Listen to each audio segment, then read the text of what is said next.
I guess I'm going to paint my first 75mm display miniature in front of the camera.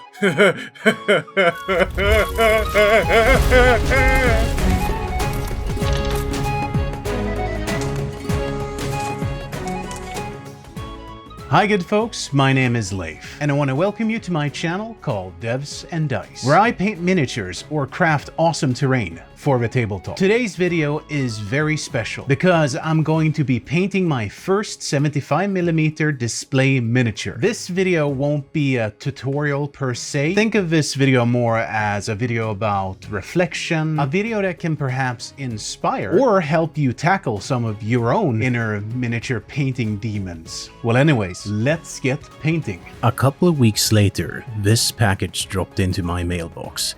Now, these were two cast resin sculpts, and the one I'm going to be focusing on is Atle from Champions of Sona.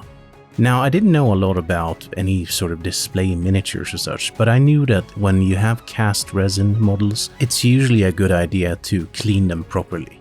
Again, since this was my first time painting any sort of display miniatures, I didn't have plinths, but creativity took a hold of me and I made one, together with some backdrops, which you will see later on. I glued Atle together with super glue, and then it was time for priming. I think this was really when I started to become more and more concerned and realized that, Leif, you're actually gonna paint this, and professional painters have painted a similar model. Good luck, buddy. There's no real easy way of talking about these sort of things. In all earnest, I was wondering why the heck Emil would send me a miniature like this. I mean, at best I consider myself a very average miniature painter who is struggling in the gap. You know, that place when you recognize good work but fail to replicate it yourself. It is a really hard and unforgiving place to be at, because most of the time you just disappoint yourself. And eventually all of that disappointment influences your will, well, to paint. And more often than not, it makes you not want to paint.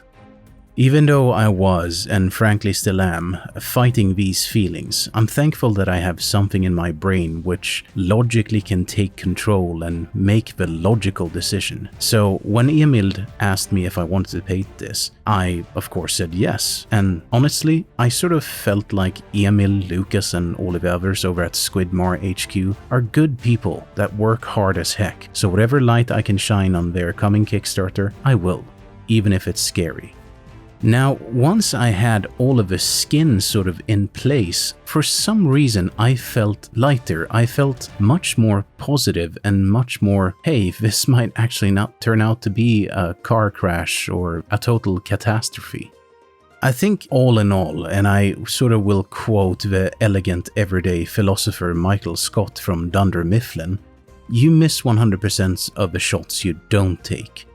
Admitting and embracing the fears is a hard thing to do, but in some ways it's the first step in opening your mind.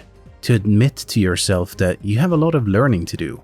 It feels like once that insight really has hit home, well then the rest is just practice or walking the path. I know a lot of people that say that, oh, but I will never be able to paint like them because they're so talented.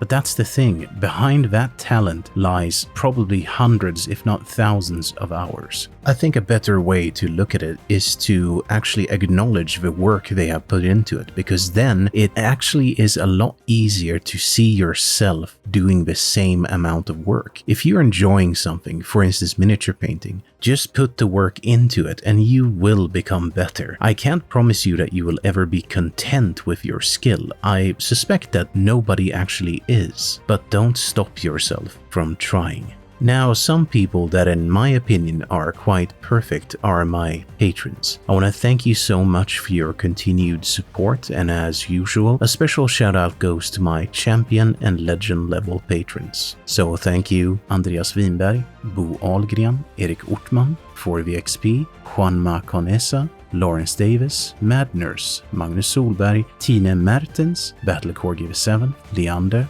Marc-Anton Larami, Niklas Swedenlind, and Oliver Granlund. Thank you so much, good people. Now, as you might have noticed in the background, I made one attempt at doing some sort of a backdrop for my miniature, and it didn't really turn out the way I wanted. Hence, I chose to just speed up the footage and show you sort of quickly what happened. But I did eventually figure out one way to do those Aurora Borealis or Northern Lights in a quite nice manner. This is one of the reasons why I love watching different art channels, because essentially I've been watching Bob Ross on and off when trying to fall asleep, and I could sort of credit a lot of these sort of painting styles to Bob Ross. Now, the main problem is, of course, that Bob Ross tend to use a lot of wet on wet techniques, which for us when we use acrylic paint is a little bit of a problem. But that only means that you have to be faster and you have to sort of think around the nature of acrylic paints. Now, once I had that backdrop set, I really can start to feel things coming together, and my vision for this mini was step by step getting more and more real as I glued it down to my homemade plinth. One of the things I was a little bit unsure of was what kind of earth texture would I go for. At first glance, I wanted to go for a much more sort of northern cold tundra climate, but then I started thinking, and you know what? No, I want to have a more earthy tone just because that gives it a little bit more of a contrast. Here you can see me doing some final steps where I'm doing some post shading for the night sky and a fireplace in front of the sculpt.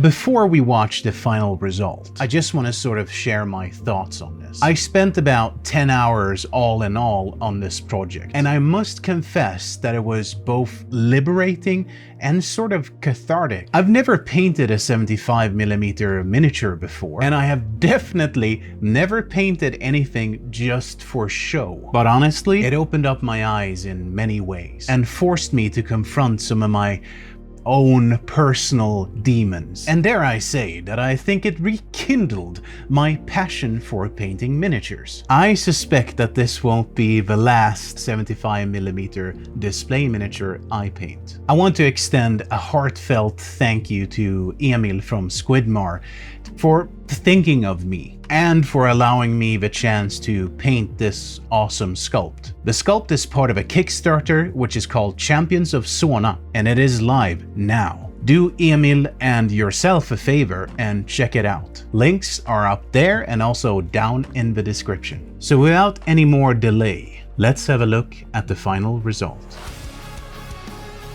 Well, good folks, it's far from perfect, but in my opinion, I'm very happy with how it turned out. I feel like I challenged myself. I did non-metallic metal, I did some atmospheric lighting, and I really tried to study how light would hit different parts of the sculpt. All in all, I'm super thankful for getting the chance to paint this, because not only was it fun, I learned a whole lot.